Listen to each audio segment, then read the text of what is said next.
Hey y'all, it's Mary Hyatt, and I'm so excited you're here for this month's topic, which is all about success. If you are a business owner, entrepreneur, network marketer, or freelancer, you won't want to miss this month's conversation around success mindset and practical tips to make sure you stay thriving.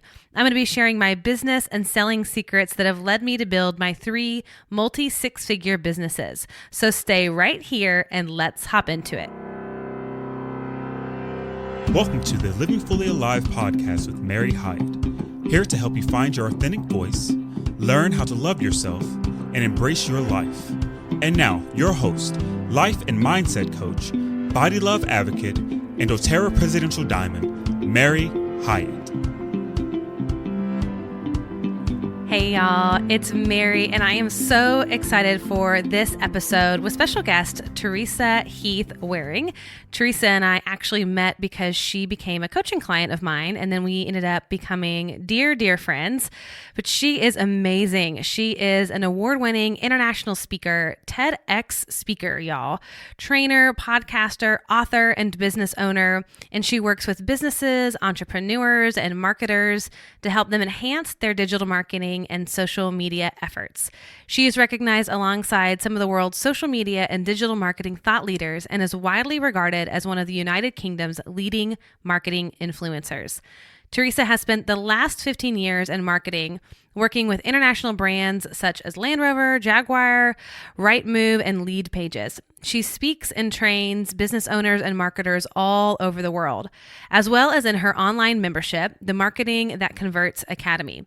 Teresa hosts a popular weekly podcast called Marketing That Converts that I have been on twice, and it's just absolutely brilliant. But she's interviewed people like Amy Porterfield, Pat Flynn, my dad, Michael Hyatt, Jasmine Starr, James Wedmore, and Brian Fanzo, who are the gurus in the social media, digital marketing, online entrepreneur world. So if you are an entrepreneur, if you have just recently had to switch your business from being a brick and mortar to online business, you are not going to want to miss this conversation with the ever so brilliant Teresa Heath-Wareing. So without further ado, here is my conversation with Teresa. Hey everybody, it is Mary, and welcome to the second episode of this month's topic, which is all about success. And I have to say, this is my favorite, one of my favorite topics to talk about. Man, I love getting into the ins and outs of how to make a business that is not only one that works with your time frame, works with your schedule, but one that you really love, one that is going to be profitable, and one that can stay with you for the long haul. And today I decided to bring on one of my she originally was my coaching client, and we have become dear friends. So dear, in fact, that, Saturday? We played Cards Against Humanity on Zoom. Literally 2 days ago. It was so fun. And so Teresa, and you guys heard how amazing she is before we got on this interview with her, but she is just one of those people that is so magnanimous, so contagious, so magnetic. You just want to be in her orb. You want to hang with her. You want to be anywhere that she is. She is so full of life, so fun. And so every interaction that we have is an absolute just ball. We laugh, to the point of crying. She is so fun, but she's also incredibly brilliant. And I have learned so much from her in regards to building my online presence and really kind of learning the ins and outs and the process of bringing people into your business, whether that's a customer, whether that's a client, and doing it in a way that is systematized, in a way that is powerful online, in a way that grabs people's attention. And so, Teresa, thank you for being on the show today, and welcome. Thank you so much. What a lovely intro. Thank you, Mary. It's my pleasure. Girl, we've got so much we could talk about, but I want people to get a little bit of a better idea of who you are, because you have had quite the journey to get to be the successful woman that you are today. And so take us back a couple of years and let us know sort of your journey and how you decided to focus in on marketing and social media and online presence, and how you built this successful firm that you have now. Okay, so I guess it started probably about 5-ish years ago. I had got a degree in marketing. I'd spent the last 10 years before that working in marketing, working for other people, never, ever wanted my own business. Never thought for 1 second I would ever become an entrepreneur. Literally didn't even cross my mind. I was very risk averse, very happy being employed. I love being patted on the head and being told, well done, you've done a good job. And my husband left me, and I was left at home with my daughter, who was about 2 at the time. And I worked really hard to make sure that I was happy and life had calmed back down again. And work started to get just not quite the way I wanted it to be. And I thought to myself very arrogantly, you know what? I don't want to deal with this. I'm going to hand my notice in. I'm going to give him 8 weeks notice. I'm going to find another job. I'm going to work for someone else. And I'm not arrogant, but I handed my notice in. And in fact, I actually had a row with my boss. We both ended up out separately and we bumped into each other. We were both a little bit drunk and we had an argument while we were out. Oh, no. And that is honestly, it's so unlike me because I like to please. Okay. So I thought, you know what, I can't do this. So next day woke up, handed my notice in and said, I think we're done now, but it's been wonderful. Thank you. Anyway, about 3 weeks into my notice, trying to look for another job, nothing coming, then had this sudden thought of like, what am I actually going to do? Because it never occurred to me just to say I'm going to stay. Anyway, thought to myself, do you know what? I've just bought in this money for this business, selling their marketing services. I was head of the marketing. And what if I could do this myself? So I started to think about the possibility of having my own business, and she asked me to leave. Wow. So I had 1 week in which to set up my business, to start earning money. I had 1 month's salary, no rich parents, no husband, no savings, no nothing. So I had to earn enough to keep me and my daughter fed and watered and a roof over our heads from day one. Gosh.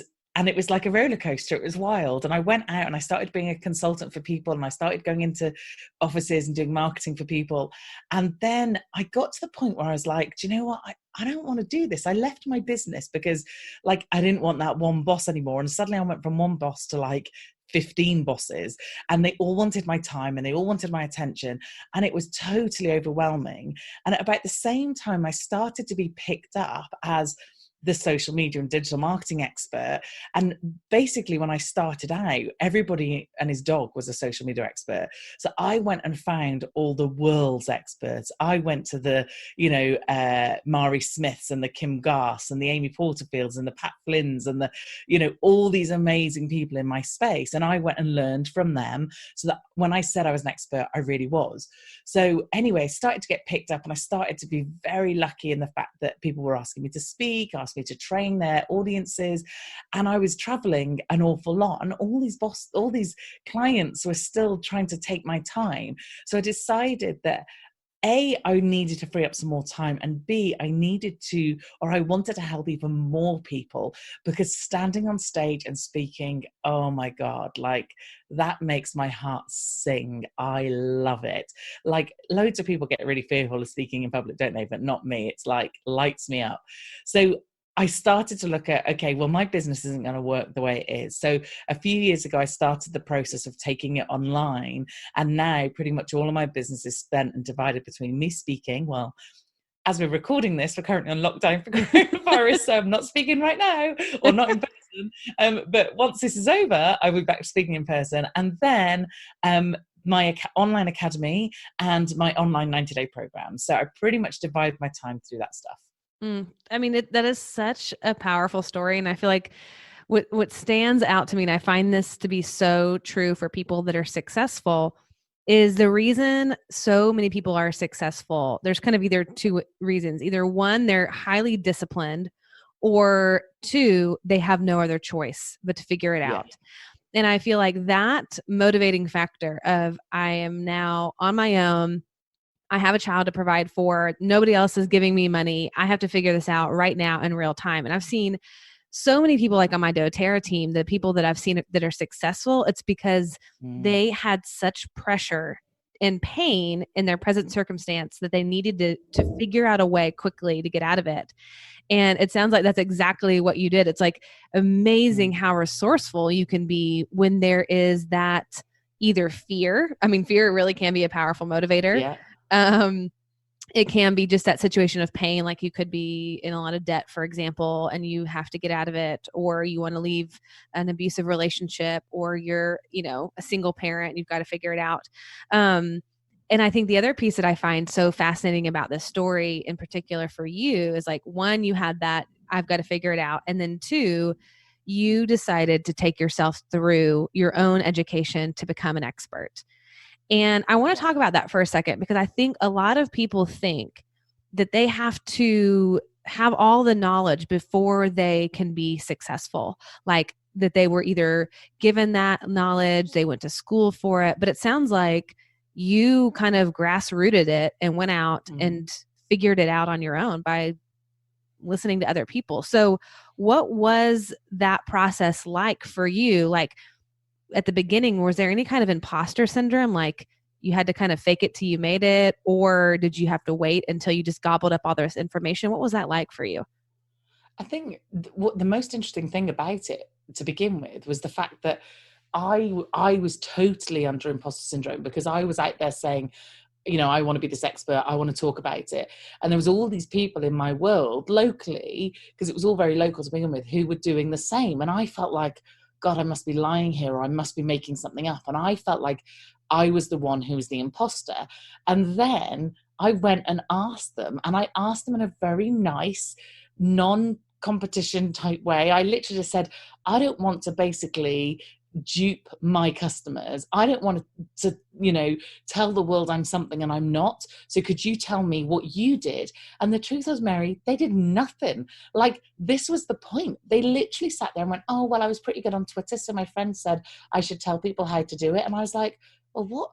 Like, you might be good at Twitter, but it doesn't mean you can understand a customer or understand tone of voice or understand a brand, or, and I started to realize that all these other so-called experts out there were frauds, or in my mind felt a bit like frauds. So then I just thought, I've got to do something different. I've got to step up. So the thing of it was really, and actually I didn't need it from a knowledge point of view. I could work this stuff out. I'd been in marketing a long time, and it felt really natural to me, as it still does. And I kind of forget that, because this stuff just pours out of my head whether I like it or not, because it's like literally breathing for me. But at the time, I don't think I actually needed all that stuff. But for me, it was very much a, like, not badge of honor, but it was like, look, this is the time and the money. This is how serious I'm taking it. I remember the first year I went to social media marketing world in San Diego, and obviously, if they can't tell, I'm from the UK. And that was a massive investment. It was thousands. And I remember going there, and hardly anybody from the UK was there, no one I knew anyway. And I felt like one of very few people from the UK, but it was like, that was my way of going, look, world, I'm stepping up here. I am making these things happen. But you know what's really interesting? Because Mary obviously knows my journey the last few years and all the work I've done with her, and I joke about that I wasn't particularly very woo-woo, and now I'm way more woo-woo. Yes. But what was interesting, and Mary's done that to me now, she's done this woo-ness to me. But what was fascinating, when I started my business, I remember, and I was probably less than 6 months in, and I was looking at that social media marketing world video, and I was like, I'm going to go there. And the thought of even how I would pay for that, I'd barely traveled, I'd barely flown anywhere. And the thought of how that would come about, I had no idea, but I knew in my head I was going to.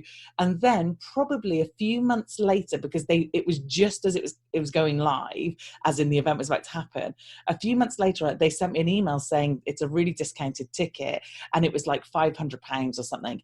And I just bought it. Wow. And I had no idea how I was going to get there, what I was going to do, how it was going to turn out. But I just knew I had to go, I'm different. I'm stepping myself up, whether I like it or not. Wow. I mean, in the courage and just the foresight to have the vision to say, you know what, I'm choosing, even though I don't know how this is all going to work itself out, I'm going to invest in myself and I'm going to invest in my business. And I think at the beginning of a business, when you're not making that much money and there's that opportunity to invest, it's terrifying. It's like, absolutely. I don't have this. I mean, it's, you hear that phrase, you got to spend money to make money. And when you're in it, it's like, how is this ever going to work out? I mean, I think that with people who pay me to coach them and they're like, I can't pay you, your fee because I'm not making that much money. And I always joke, I'm like, if I can't make that money back, help you make that money back, in the 6 months that you work with me or the 12 months, then we have no business doing this. I have no business being a coach. I mean, that's the whole point. It's like you invest so that you can make more, so that it returns even more on whatever you put out. And it's some of these things that at the beginning of a business that we look at people who have quote unquote made it. Like we look at the point of their journey when they have a best-selling book, when they've made six figures, or when they've made $1 million, or like in doTERRA, when they have hit a certain rank. And we just think, oh man, they must have just had the right connections, or they must have had the money to invest in, a coach or in marketing or whatever it might be to get their business forward. And we make all these assumptions that people had these special things that would help them get ahead. And what I love about your story and so much of what you talk about is the grit, is the messy, is the part that nobody really sees. And so I would love to hear your philosophy on this, because I feel like you've worked with so many entrepreneurs behind the scenes. You know what it takes to be successful. What is it that people aren't showing us that I think would be really helpful to know? Hey y'all, I just wanted to interrupt this episode real quick to remind you to subscribe to this podcast. I know that emails get lost in your spam folder, so subscribing means my episodes come right to your phone. So go ahead, hit that quick little subscribe button so that you don't miss out on any of the Living Fully Alive episodes. Plus, in addition to subscribing to the podcast, make sure you subscribe to my YouTube channel as well. I don't know if you know this, but I have been releasing guided meditations every Monday over on YouTube, and you're not going to hear them here. So if you've been wanting to start an easy meditation practice, subscribe to my YouTube channel so that you don't miss out on my short 15-minute guided meditations. All right, now back to this week's episode. Do you know what? This is like absolute... this is one of my favorite things to talk about, because of the fact that, like you said, I and so many other people look to the gods out there, look at all these people who are killing it. And you just look at them and think, how did they get to that point? When does that happen? What's that tipping point? And one of the examples I like to give is, do not get me wrong, actually, before I give my example, there are some people out there who they happen to know the right people. They had a good jump into something. And there are some people who somehow got a slightly quicker progression to somewhere than others. But then there are people who look like they just made it overnight, and they didn't. It took years. And the thing is, no one notices, no one realizes, because they're not watching them from day one when they decide, I'm going to do this. And the example I like to give is... take someone like Jasmine Star or Jenna Kutcher, okay?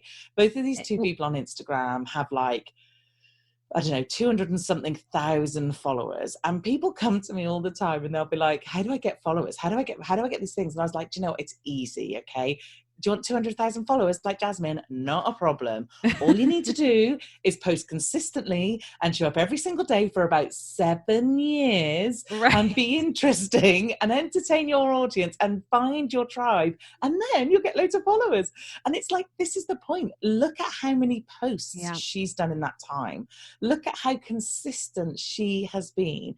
And I think that's the thing overall, that people want this quick fix. And because I live in a world and teach in a world that is all about digital marketing, about their brand, about their business, about social media, people honestly come to me and they're like, what is it? Where's this magic button? And it's everybody is looking for that secret. Like, if I could just learn the one thing.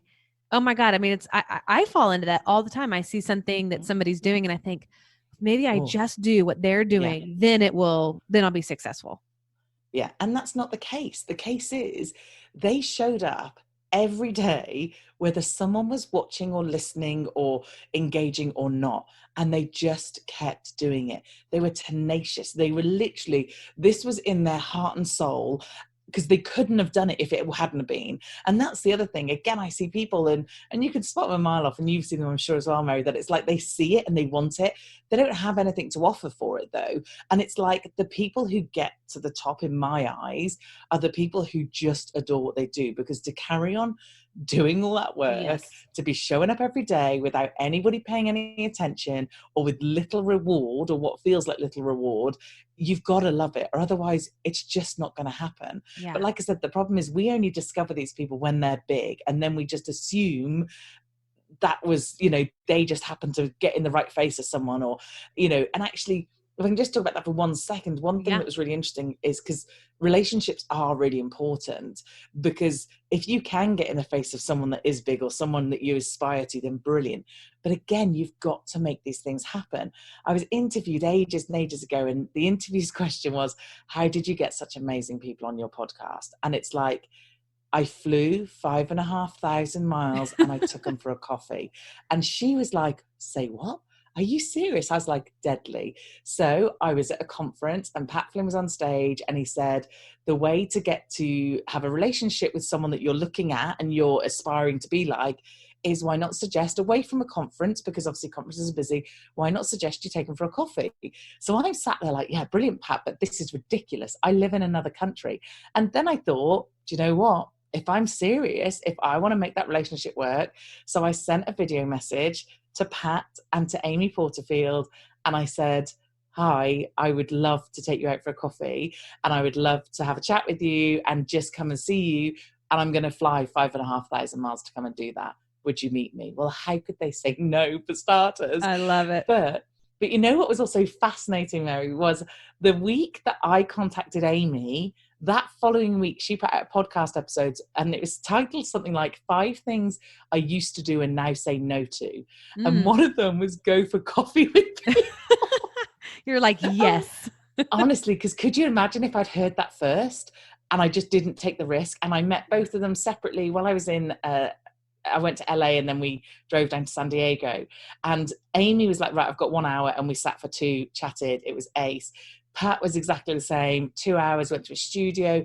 And that, I couldn't have paid any amount of money on a course, a mastermind, and nothing in order to get that, in order to be sat in front of those people. Well, and what's amazing is it brings to mind that idea of ask, ask, ask. And so much of success is being in that posture of asking. And it's honestly like, for me, so I'm an Enneagram 2. And so I'm a giver. I love to give. I am super generous. And so the more I can give, the more comfortable I feel. Like that's when I feel really safe, and all the good feelings are going around. But if I have to ask for something, ask for the coffee date, ask for somebody to interview me, ask for a review, ask for a testimonial, whatever it might be, even ask for a conversation, to go on a discovery call about coaching. Like when I reach out to potential clients, that has been a muscle that I have had to strengthen over time, because that's really not comfortable for me. And I'm curious for you, do you have to go through any like mental dialogue before you get up the courage to ask these in your world, like people who don't know Pat Flynn, or people who don't know Amy Porterfield? These are like gurus in your world, in social media, digital marketing world. So like, what's your internal process to get to that place where you ask? Do you know what? To begin with, I just wouldn't. So I would just sit on my own hands. And you know what was funny is I wanted both of them on my podcast, but I wouldn't ask them. So my thought process was, if I can ask them for a coffee and they'll meet me, I'll go and have a coffee with them. I'll have a nice chat. If at the end of that, I was like, that went really well, then when I got back to the UK, I'd email them and ask them to come on the podcast. Nice. Like, that's how much of a wimp I was. Anyway, thank God both of them offered at the time. I didn't even have to ask them. But then I got into a kind of mindset of, and again, a lot of this work, and it's interesting because you think when you're sat in a world like me, and I know how to launch a product online. I know how to do a webinar. I know how to promote and do Facebook ads and all the funnel stuff and everything that everyone gets stuck on. That was the stuff I knew and could do in my sleep. And yet I didn't do anything about it. I was launching other people's stuff. I was helping them launch their own sort of memberships. And I was just sat there a little bit in fear, like, what am I doing? And it was about the same time as we met and we were working together. And it was like, why am I not moving forward? Mm-hmm. And it was because I was flipping terrified. Yeah. I was so scared of failing. And the truth was, because I was sat on my hands doing nothing, I was already failing. And I think it literally took, for me, every time I'm scared of anything, it's like, what's the worst that can happen? Is someone actually going to die as a result of what's happening? The worst they can do is say no. And if they say no, so what?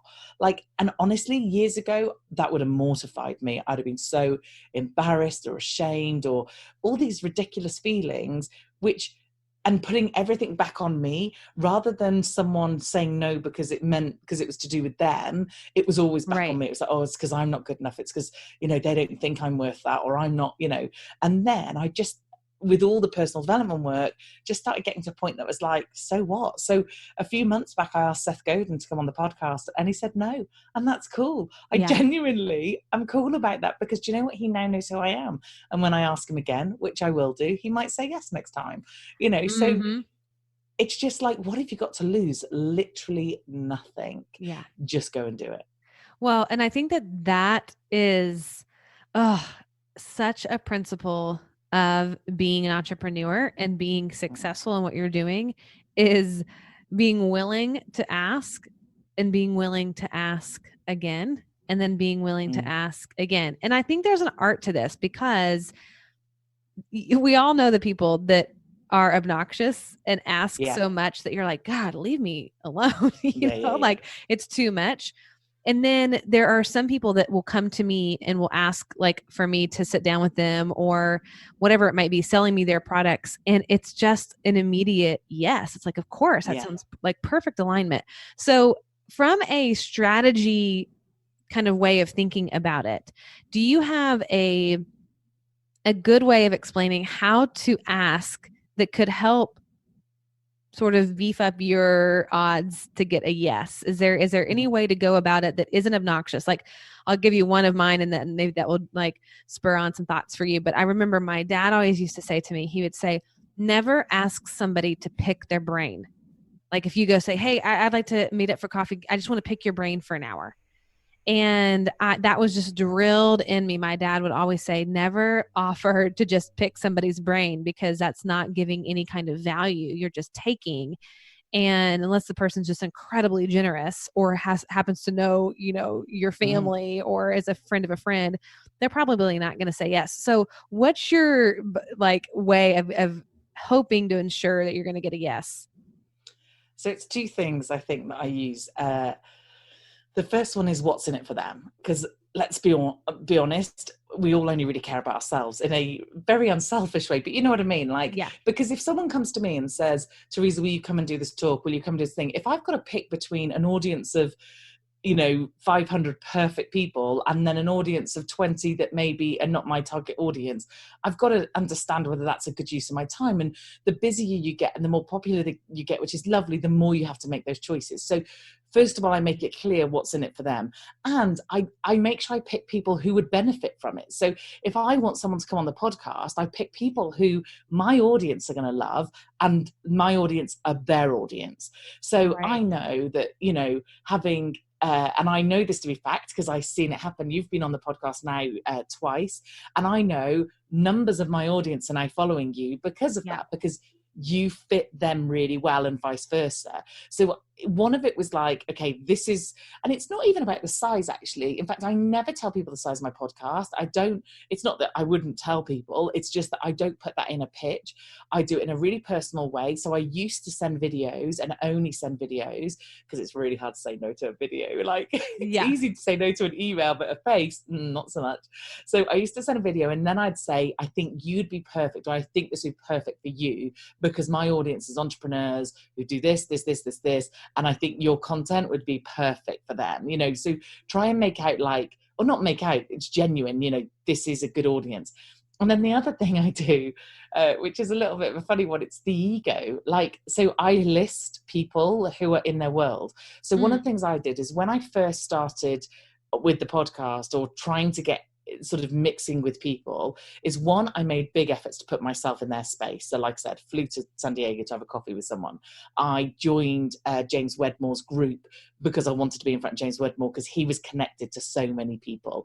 And then I look at who their connections are. So what happens is, you know, I will think of someone I want on the podcast and I will work out who they're connected to and how. So then, or I take someone who's been on the podcast and I look at their connections and go, okay, so Amy, who do you know? You know, this person, this person, this person, this person. And when I email them or when I contact them, I say, you know, I actually say, you know, we've had this person, this person, this person, so you'll be in good company. And it's a case of, if they've been on, you want to be on, like, surely. Yeah. And, you know, and it's that kind of, like I said, almost playing to their ego. I don't know if it is their ego, but it's just a case of, this is credible because I wouldn't have got these other people on if I hadn't. And in truth, when Amy and Pat came on the podcast, my very first 2 interviews, like, God, my podcast was tiny. You know, they just kind of, I don't know, it was that connection. They said yes. And then the minute I had them on, I don't think I had a no for ages. I think, you know, and I was asking for some big people and they were all like, yep, sure, yep, sure, yep, sure. Because they just saw those names and thought, oh, right, never asked me anything else. They just came on. Well, it's amazing. This just makes me think of strategic partnerships. And this is true for any business that you're in. Like, I'm thinking if you have a business where you're selling essential oils, or if you have a business where you are selling magnetic eyelashes, or there's this kind of thing that I'm seeing helping boost customer awareness, product awareness, and that is those strategic partnerships. Finding the people who you can benefit, like you're saying, where it's not like somebody's doing you a favor, but that you're being able to offer them something. Like, even if it's, hey, I'll give you some free oils, or I'll give you some free eyelashes, or I'll give you I'll do a consultation on your website. Or for me, like, I would give a free coaching session, you know, offering some value for people to experience your product, but choosing people who have larger audiences than you, choosing people who are what I would call like a mouthpiece, who are like natural talkers. Like, you're one of these people. Like, I feel like now that I'm in your circle, you talk me up all the time to your constantly, people. Mary. I constantly talk about you. I swear people are going to be like, shut up about Mary Hyde. Who is this Mary? Jesus, man, stop going on about her. Come on, man. But it's like, I'm like, man, this is working out great for me. Thank you. Thank you very much. But it's like finding those people who it's a win-win kind of situation and developing the relationship. And I think that no matter what kind of business you're in, those relationships are amazing. Like, for example, this is something that I thought was so cool. So I want to shift gears and talk a little bit about social media, because I think this is something that obviously you're an expert in, and that for most people feels so tricky and feels so like, you know, you can't quite get the formula right. And now all the algorithms have changed, and how do you get followers? And it was interesting kind of to ping off the idea of strategic partnerships. I had Allie Fallon, who is a dear friend. She's a writing coach. She was on the podcast last month, and we did a Instagram live together. I've never done an Instagram live with someone else. And I brought her on last week, and I had no idea, that like it notified her followers too. And so all these people are on, and I'm for whatever reason, I'm working on this. My Instagram live following isn't that great. I've got like, 3 people watching, you know, like it's a little disheartening. We're all starting somewhere. I know, God. So that was happening. And then I bring her on, all of a sudden it's like the numbers are going up. And I'm like, oh my God, these are her people. And it was like this little hack that I didn't even know existed, that's one way of extending and growing your audience. But again, it was about the strategic partnership. Her people were going to want to tune in to what we were talking about, which had to do with the podcast, but was about her content.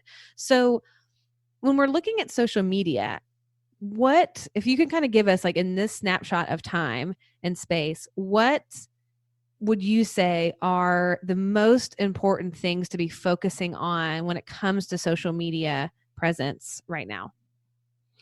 So I think for me, it's about what you love again, because anything is hard, like if it's not for you. So you've got to focus on where you are and where your audience are. So it's not as simple as saying you've got to be on Instagram, or you've got to be on Facebook, or you've got to be on Twitter. Because if that's not what you love, if that's going to be hard, and it's going to be like bring you blocks every time you try and do it, you're not going to do it. What I love about what you just said, because you've actually got a really good following on Instagram, Yeah. but what obviously her audience are used to is seeing her live. So using people in their space that they're good at. So for instance, you know, I don't do many Facebook lives other than in my own group in the academy. But if I go on someone else's Facebook live and they're doing Facebook lives all the time, then I pick up suddenly a new whole audience who haven't seen me do this.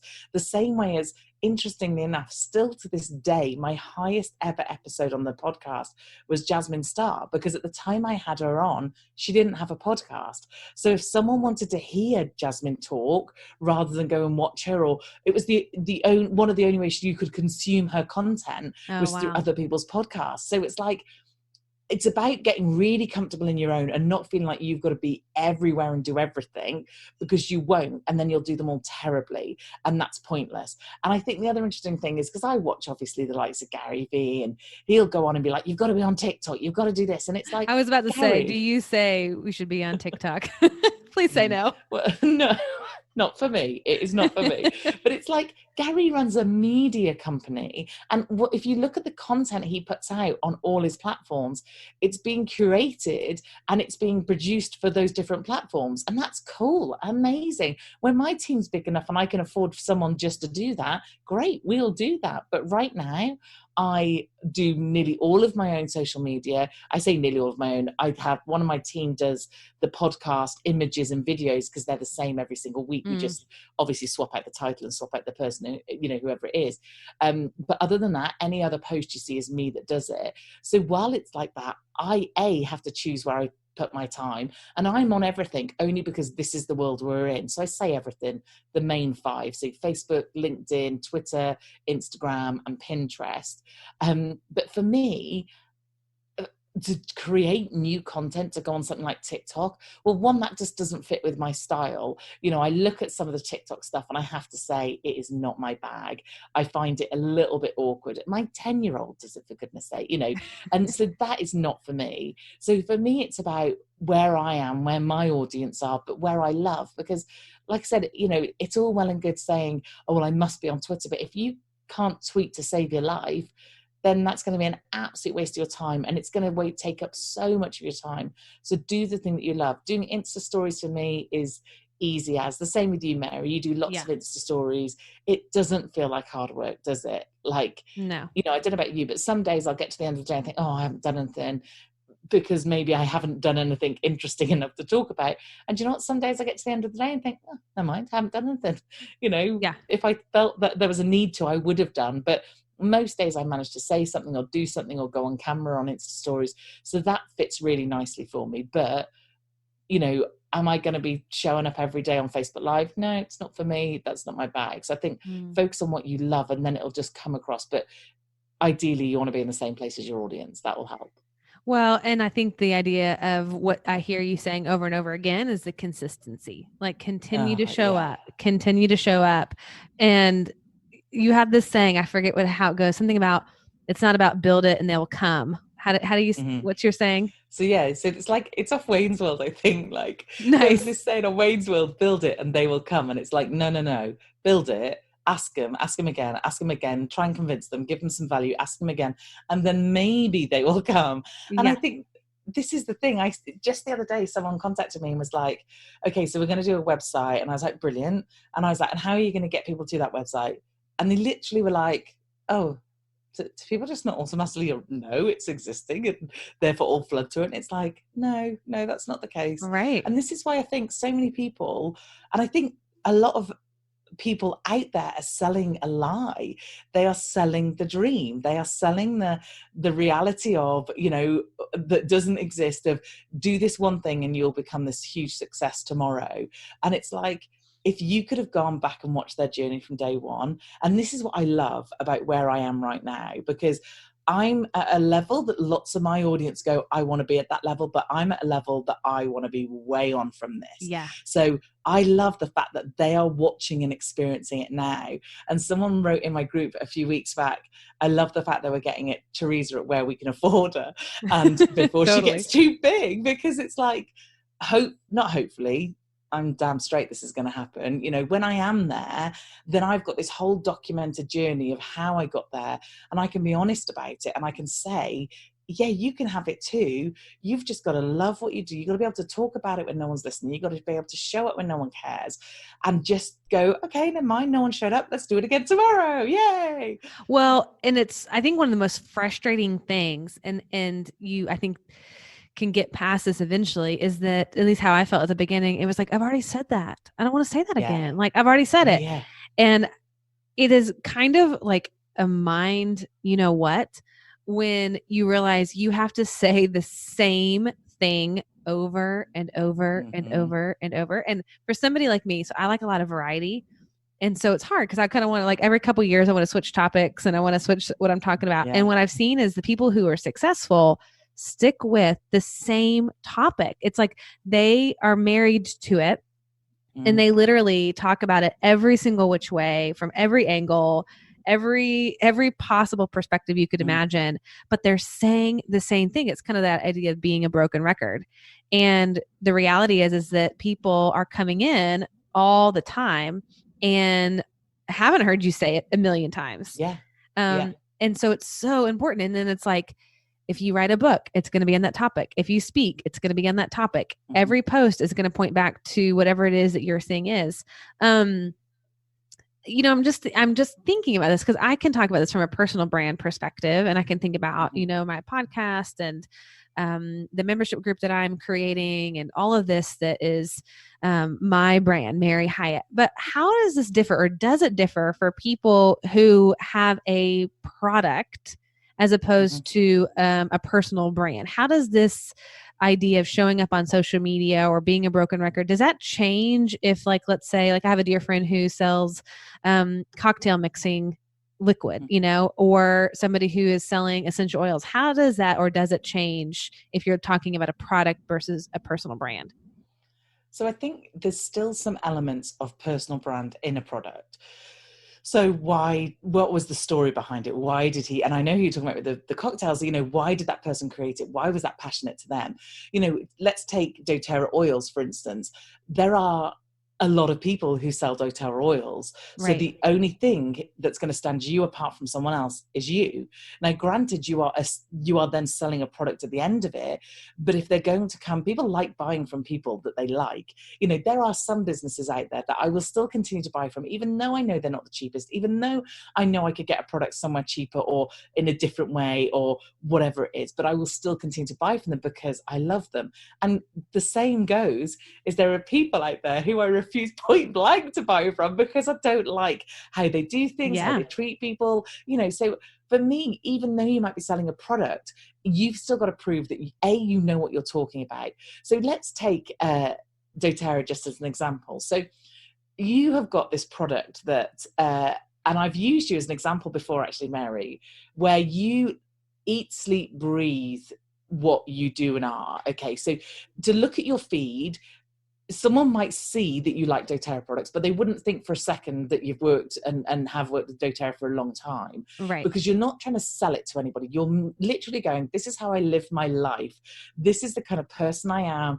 And I've been very lucky to come and spend some time with you. Honestly, it's the most relaxed and beautiful smelling house as well, ever, because it is you in essence. So if you were not that type of person, if you were trying to sell this product and yet your personal brand was like, I go out drinking every night, I'm wild, I don't look after myself, I, you know, take loads of prescription medication or whatever it might be, the two just aren't adding up. And no matter how hard you try and convince me otherwise, I'm going to take a look at you and go, it doesn't, how can I like buy into the fact that they are trying to sell a product that they don't use? It doesn't matter like how good the oils are at that point. No, because I don't believe that person.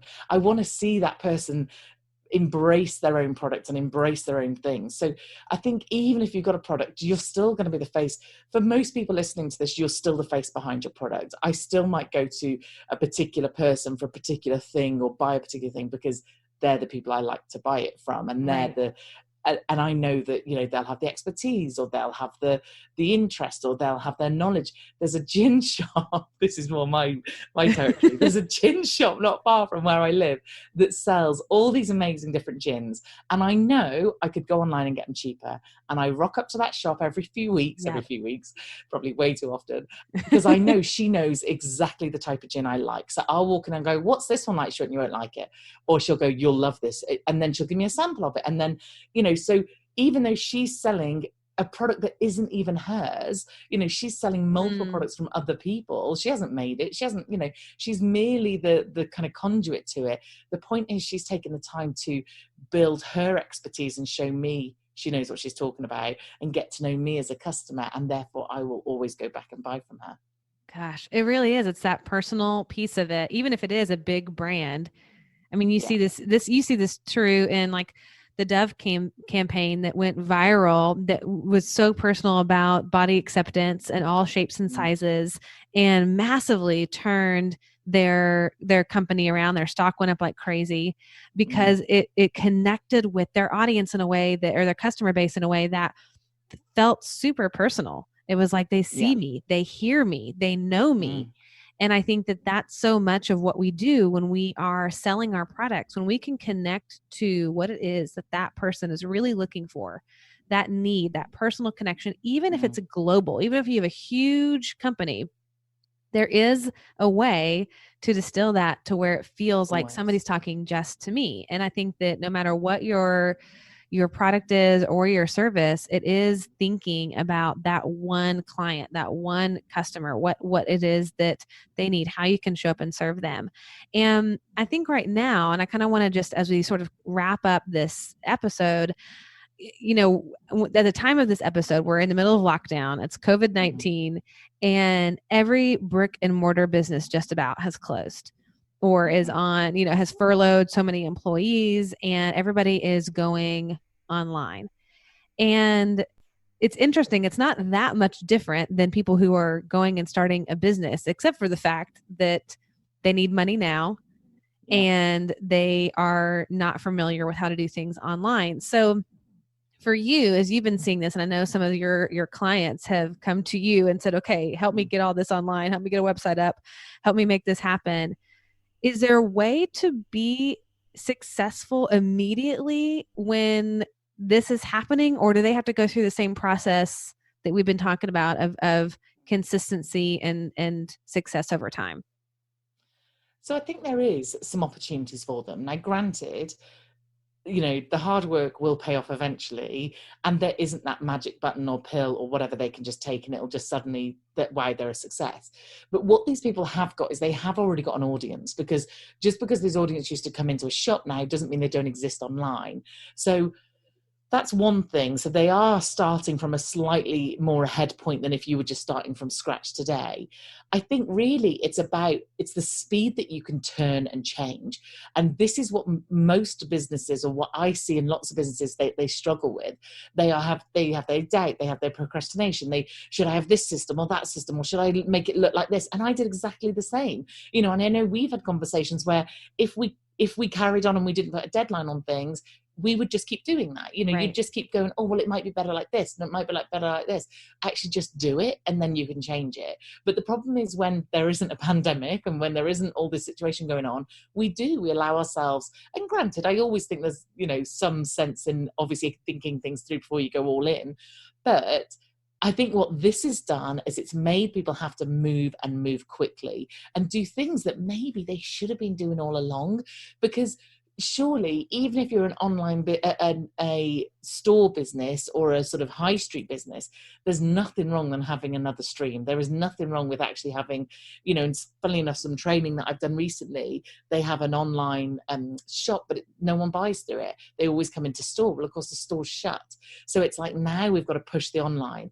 And it's about just being really quick and doing things and doing them kind of a little bit more rough and ready than you normally would, but putting yourself out there. And the quickest and easiest way to do that is social media. So one of the suggestions I made to someone is, you literally put on your own social media, do you know anybody that needs help with XYZ, whatever it is you can do, I can help with that. Please get them to DM me. Just say to the world, I am doing this. We are still offering this. We are doing these things. And if you need to check a bit of money behind it and do a Facebook ad, then great, that will help. And they are still working, as far as I'm concerned. I've just finished an ad for myself and they're still working absolutely fine. There hasn't been any problems with them. So I think I'm gentle about how I sell things now and about what I'm offering. But for instance, I did a video on how to work from home. Well, I don't sell anything to do with how to work from home, but I knew that I could offer some value.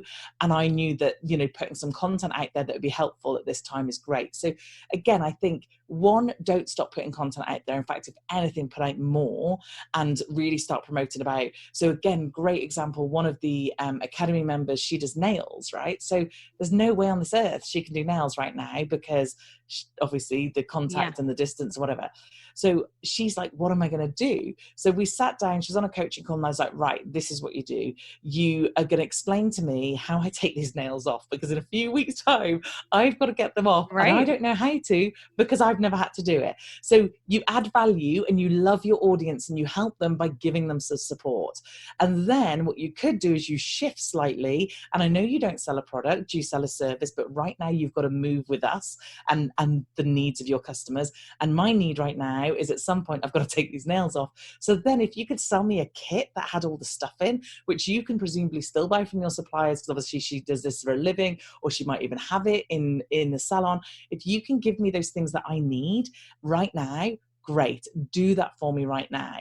A hairdresser that's maybe talking about, what products to help your hair, or some, like if you're going to go grey or something, the best sort of dyes to use. Because the things is, people are going to go back to it. They are definitely going to go back to those people when they can. But right now, I need you to still support me and still show up, or otherwise there is a risk that I might forget about you by the other end. So I think now, where you might feel like you need to hide, and sometimes we need to hide, and Mary and I have talked about this, but if you are confident and you want to carry on and you want to push the business forward, then think about, what do your customers need right now, even if it's not the product or service that you normally sell. If it helps them move through this time, like again, a florist, teaching someone how to take flowers that you can pick up from a supermarket and make them look nice, do a little video about how to display them or how to make them last longer. Or, again, when the florist opens, I'm going back to the florist because I don't want to do this. Or but give me that support now, give me some help now. So I think there's absolutely things you can do, and you can go out there and you can still try and encourage people to join you. But I think if you want quick on social media, you've got to put some money behind it. You've got to advertise. Yeah. And I feel like for all of those questions, I feel like people are like, okay, so how do I do that? Go follow Teresa. Hire Teresa. Join my academy. And join her academy. To do Facebook ads. Yeah, seriously, because that's a whole minefield that I feel like is overwhelming. And yet there are experts who do this for a living. Teresa is one, and can help you, which is great. But last point that I'll make, and then I want to hear where people can find you, because there's so much that we didn't get to today that I know people are going to be wondering about. But it just makes me think about not assuming that people know what you have to offer or what's in your mind. I couldn't agree more. I think the one of the big mistakes I see all the time is people forget that they are the expert in their world. And when you're putting stuff out there, dumb it down and then dumb it down again. And it's not because your audience is stupid. It's not because they don't understand. It's because they don't live and eat and sleep and breathe in this world. And just because you feel like you've said it over and over again, or you feel like you've promoted yourself over and over again and no one's bought or no one's doing anything with it, it doesn't mean that you then just stop saying it. You've just got to keep going and going. And can I say one final thing as well? Yes. about the numbers thing. There's a big thing where people look at their numbers and they look at how many people are on their email list, how many downloads they get, how many views they get, how many people, interact with their stuff, how many customers they've got. And when they launch something or when they do something and they don't get many people, they're so disappointed by it. And it's like, do you know what? Love those people. I had one of my Academy members opened her own membership. She got one customer and she came on and she was like, I got one customer. And I was like, you flipping love that person. You find out why they joined, what they need, how you can make it better. Love the people, now, because you're not going to have big numbers if you don't love these people now. Appreciate every single download, view, email list, subscriber. Love them all. And that's how you're going to grow. Because if you're not loving these, you're not going to grow. Yeah. It's so powerful when you can shift that kind of perspective and to see just that gratitude for any number, all numbers, and that it does grow. I mean, it does grow, but you have to be grateful for, this is the mindset piece, be grateful for what you have. It's like, before we talked about money mindset, being grateful for the amount of money that's in your bank account today, even if that's $100, being grateful for that. And then what you're grateful for, it does multiply, it does grow. And what you focus on expands. And when you can focus on the gratitude, the loving, the service, the over delivering, the going the extra mile, it's like, that's never the wrong choice. It is always, there is a reward, there's a payback in that. So Teresa, how can people stay connected with you? Tell us a little bit about your academy, because you have so much value and you walk through this process of helping people get seen, helping people build their businesses step by step. So where can they find you and how can they work with you? So you can go to your favorite social media platform and search Teresa Heath-Wareing and you will find me. Or you can go to teresaheathwareing.com/academy and learn all about the academy and all the fun stuff we do in there.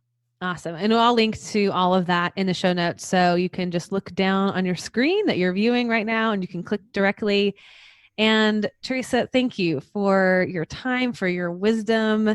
You are such a gift and a wealth of knowledge. And I appreciate just the encouragement of when you love it, it's worth it. And it is one of those things that truly, I don't know, it's one of those things that when you have that passion for it, you live it, you breathe it. I mean, it's just, it becomes, like you said, part of your essence. And so one final question, how would you define success? I think for me, when I see other people's success, when I see all the people I get to work with and all the stuff that they do and the difference that I've made, then yeah, I mean, don't get me wrong, there's the success of money and fame and glory, but honestly, I think knowing that I said or did something that helped that person move forward in their business is huge. Love that. Love it. Love it. Well, y'all, we will see you next week for the third episode of this month's topic of success. But until then, remember that the purpose of life is to be grateful, to be great, and to be full. See y'all next week. Bye. Hey y'all, thanks so much for listening to today's episode. I hope you got some amazing nuggets to take home and start implementing into your life. And if you're looking for the show notes and links, head on over to maryhyatt.com/show. And if you loved it, why not bring your girlfriends along this journey of becoming fully alive with you? Just give a quick share of this episode to your social channels and enjoy those debriefing convos with your besties. Thanks again, and I can't wait to connect with you next week.